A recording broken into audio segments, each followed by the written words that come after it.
Hi, welcome to the channel today. What can you grow in April? In Texas, zone 9, zone 8, and I'm in zone 9A, north of Beaumont, kind of hot and humid area. You know, in March, we was always kind of saying, well, maybe you need to wait, maybe you don't, maybe you need to cover, you know, you're taking a chance. We're kind of beyond all that now. In April, it's time to plant, okay?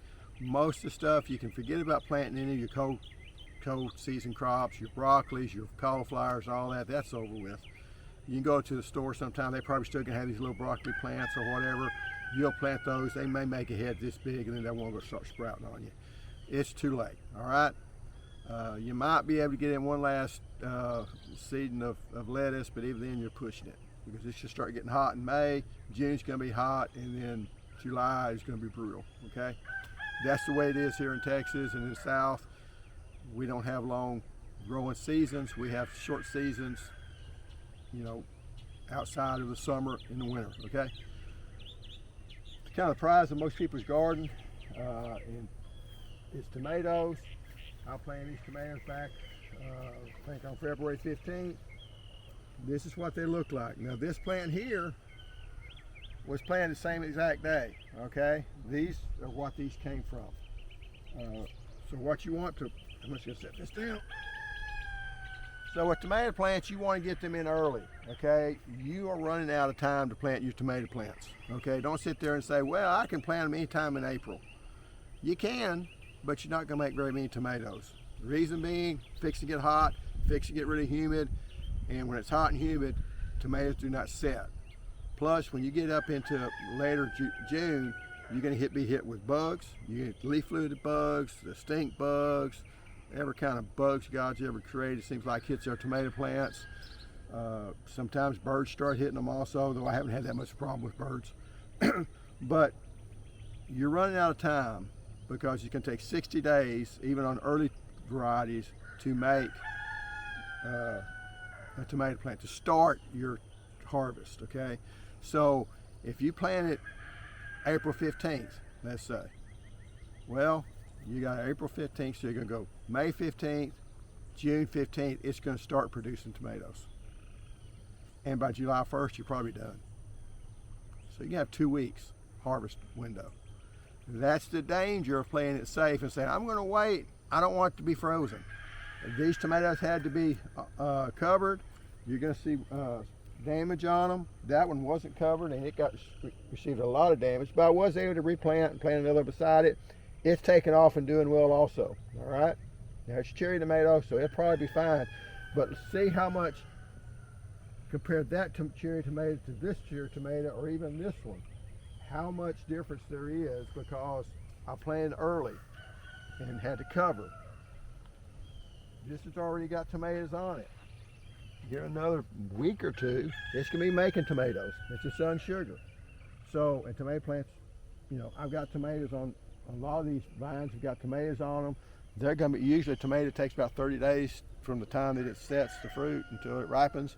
So, I think it's 35 days, but right in that area, 30, 35 days. So, I'm gonna be making tomatoes. I'll be making tomatoes in this month. I'll probably be in full production. I can make tomatoes from May 1st all the way to July 1st.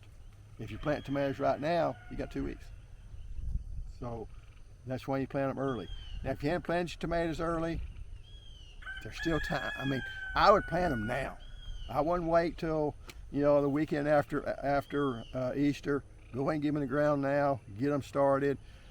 I would even go with your more cherry type tomatoes, go with early ripening. You don't try to do those heirlooms, it's going to take 90 days. You don't have time. You're just not going to have time. You might make 1 or 2 tomatoes and that's going to be it. And trying to carry those tomatoes through the, for me, trying to carry them through the summer's not worked. Now you might be able to say, I'm going to take cuttings off of it, I'm going to grow some fall tomatoes. But if you're humid, we get a lot of leaf diseases that just takes them out. Last year, I had about this many tomatoes last year. They were all taken out by late blight, and that all occurred in July, I believe. So nothing I could do. I was just going to see if I couldn't get a few that would kind of go along and then try to maybe get a fall crop off of them. It wasn't the water that was the problem. It was just diseases. So time to plant your tomatoes, get them in the ground. Don't wait. You know, you actually run out of time. All right. I know the guide will say you got till April 20th, but we really don't. Okay. So now let's go look over. The next one we're going to talk about is beans. You'll kind of back up a little bit. I planted my beans. They froze out. Planted them again. Haven't got a real good, you know, that row there did okay. This row, for whatever reason, didn't. I suspect it dried out a little bit on me. I did water it. Might have been too late. But you want to get your beans in. I mean, you still got some time because beans going to take about, you know, 50, 55 days. So, you know, you still got some time, but you don't have a lot of time. You know, let's sit there and think, well, I can plant beans in May. I know you can, but you're not going to make a crop probably. They also have problems with it, with different bugs stinging them and stuff like that. So that could be a problem also. But beans are a little bit more forgiving because you don't have, you tend to make a flush of crops on beans. Tomatoes tend to be over. Also, going back on tomatoes, I would go ahead and try to get the determinate type. Indeterminates don't make as much, and you don't have very much time left, so might as well try to make as big a crop as you can. Third crop, corn. And this is the corn. Now I've got the corn sitting out here. Had some problems with mole crickets and trying to kill them suckers. Now this corn has got up. I wish it's a little bit taller. I've got the rows made up. I'll probably make a video later of me planting some more corn. I'm going to get a second crop of corn out of here. I've also got some corn growing, sweet corn growing up at the house. It's taller than this here, about a little bit. And time to get it going. Time going. One story. When I was I just gotten out of college, and no one grew dryland corn in Central Texas back then. So I went and talked to the farmer. I said, y'all planting dryland corn? I said, always for us, we always need that last rainfall, you know, to make a corn crop. You know, how are y'all getting around that? How, you know, you don't have any irrigation. And the old farmer smiled at me and said, well, we got varieties now that can ripen 2 weeks earlier, so we don't need that last rainfall. He said, yeah, we still had that same problem. That's why we didn't grow it. And luckily for me, farmers were always nice when a young guy would ask questions. I was in my early 20s at the time. But, you know, if you're going to try to dry land the corn, get it in now. You're probably kind of late for that because it's going to get hot and it's going to get dry. And you don't want that corn to be stressed at any time. I know it's been dry here. I've had to water these again because it got so dry. And I just used a little sucker hose and moved it across and got them watered. But corn, go ahead and plant it now. Get it in the ground. Don't wait till the last part of it. You can, I guess. But really April 15th is about the last date. I may try to get one more corn in there, but I doubt it because I don't think I have other stuff coming off. I don't have room for it. But go ahead and get the corn in. There's really no reason to wait. You're not going to get this stuff got down 30 degrees, was not covered. It came out of it just fine. All right. Number 4, pepper plants. So we're going to go up here and look at the pepper plants. It's time to grow your pepper plants, guys. Now we are supposed to get that Easter cold snap. They're supposed to get us all the way down to the freezing 49 degrees. But if you're further north, I could see that you say, maybe I'll wait because that's supposed to happen to us on Monday. So I could see maybe wait until, you know, another little while. I went and planted mine earlier. I got them growing. They're doing good. Looking nice. That one don't look so great, but he didn't look great when we planted him. So I'm still hoping he'll straighten up and do all right. But they're branching out. They're going to start making, and they're big enough that I'm going to let them. Any they're going to make, we're going to let them go. We got some over here also that I bought, so they're not quite as big. They're the jalapeno peppers. So I kind of separated the hot from the, that way my wife will know which ones to grab. So that's number 4. Number 5 on my list to plant is eggplants. I did come out here and show you all this right now. I did not water them last night. That's how they're supposed to look. Now during the day they're going to droop down. They're not going to look real good, but they tend to do that when you first transplant them. But they don't like the cold. We're not going to get enough cold. It's going to hurt them. You can carry your eggplant through the summer if you can keep the stupid flea beetles off of them. Okay, so they're a problem. But I have carried them through, so it's not like and pepper plants you can take through the summer. So pepper plants don't mind the heat because they're not drought tolerant. Okay, so you do have to keep them watered. You know, they can't take a lot of stress as far as watering. I mean, if you keep them watered, they'll continue to grow. They may not produce, some do, some don't. Bell peppers usually don't produce during the summertime at all. Your sweet banana peppers and others would produce. Now I will say that these here are habanadas. They're habaneros that don't have the heat that the regular habaneros have. They have just a mild amount of heat, but not much. Way less than what a jalapeno would have. And they sometimes will make a nice big bushy plant and won't produce anything, and you're starting to pull your hair out, and then about August they decide to start putting on a big load of fruit, and they'll put on a couple big loads. So don't give up on them. They're going to end up making as long as you keep them alive. Number 5 on my list is going to be squash. I'm going to show you the squash over here. This is Chambosio squash. I'll say it real quick so maybe you know. I think you know how I'm saying it. You can go ahead and plant it. These two were planted by transplants. These were planted by seeds. As you can see, they kind of caught up with each other. I don't see there's a whole lot of need to put them in there. That's fire ants, in case anybody doesn't know what those are. I do have some fire ant bait called Come and Get It that uses spinosad. I'll use that since it's in with my other vegetables and stuff. So, and you don't really want to put, there's not any, it's the only one I know of that's labeled to be put in vegetable gardens. So I haven't done it yet because I want to kind of find some other mounds, because once you open up that package, it tends to go rancid on you. It doesn't work. So you want to get several. You also want to do it when it's really hot and dry, because again, if it rains on it, it's going to ruin the bait. So it looks like we might even get some showers this afternoon. But anyway, that's number 5. That was number 5 or 6, whichever it is. Next we're going to go look at the watermelons. Number 7 on my list is watermelons. Time to get the watermelons in. There's really no reason to wait. Even if you're worried about the potential little cold snapper going through, they're going to be in the ground probably anyway, so it's not going to hurt them. The soil's warmed up enough, they're going to make. I do got these little watermelons coming up here. I don't see a whole lot of advantage necessarily. Sometimes they'll stick together. I used to pull them off. I don't see a big reason to do them early and put them in pots. You do run the risk of hurting the roots and setting the whole plant back. So, you know, for me personally, I just don't see a reason to do that. Some people do, and it gives you maybe 3 or 4 or 5 days. You probably want to do it. I think it's 2 weeks after you plant it. You're going to be putting those things out. You don't want a big old long stem like that putting them in the ground. You want it to be, you know, first 2 or 3 leaves that's on it. 2 or 3 sets of leaves. Next on the list is going to be cucumbers. Number 8. I just planted these cucumbers the other day. They are just coming up. They were not up yesterday.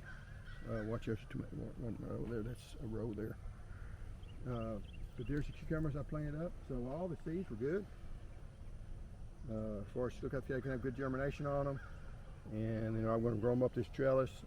Cucumbers do better if you grow them on a trellis. So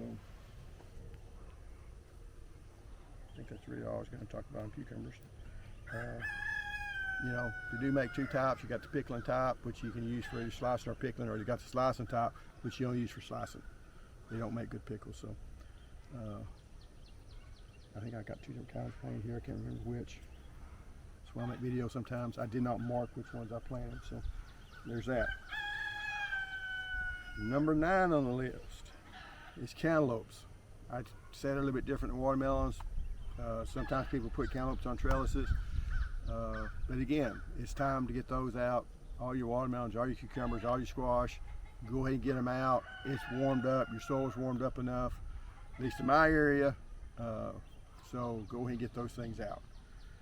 And then number 10, something you may not think about, get your container fruit trees planted. Okay, you're really kind of late, because with container fruit tree, what you got to remember is it's got all of its roots in that little bitty container. And when you plant it, think, well, now it's got all the moisture in the ground. No, it don't. It just still got that little bitty container. It's going to take a while for those roots to venture out and to get set. So when you plant that container in the ground, you've been watering it every day, continue to water it every day, at least for the first week. Second week, water it every other day. Third week, probably water it 2 or 3 times that week. And then by a month, you're probably able to just water it once a week. And water it thoroughly. Don't just sit there and splash a little bit of water on it and water it down that deep. That don't help it, okay? You can take some soil and pull from the outside, bank it in to make kind of a high reservoir, fill up that reservoir.